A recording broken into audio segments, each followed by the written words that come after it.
We call Takamura unbeatable, invincible. He can do anything. But look closer.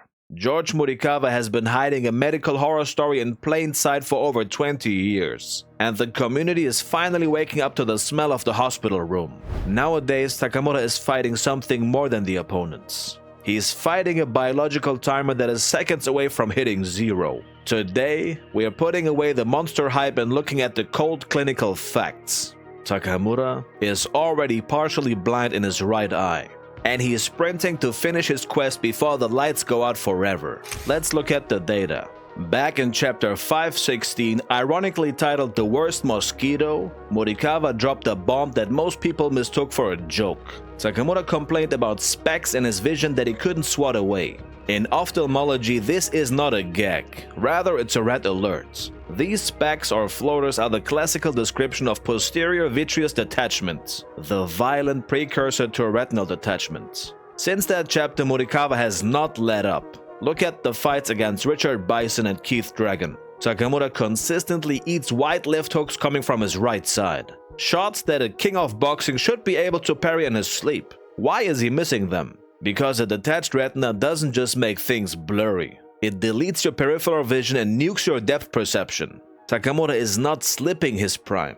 He literally cannot see the punches coming from the shadows until they're already made contact. He is dodging based on the wind of the glove and the sound of the canvas. He is a biological phenomenon fighting on pure reflex loops. Morikawa doesn't pull his logic out of thin air. He's a boxing gym owner who knows the history of the sport like the back of his hands. Takamura is widely believed to be based on Shinji Takehara, the first Japanese middleweight champion. Takehara was a freak of nature, a man who conquered the world at 24 years old. But the dark reality is this. Takehara's career ended abruptly at exactly 25 fights. His final match was a title defense where he was overwhelmed because he simply couldn't determine where the attacks were coming from. He was diagnosed with a detached retina and forced into retirement at the peak of his powers. In the manga, Takamura is rapidly approaching the same statistical graveyard. The speed run for 6 weight classes is not about Takamura's ego anymore. This is urgency, fam. He knows his right eye has an expiration date, and he's trying to outrun the dark. And the most messed up part is this.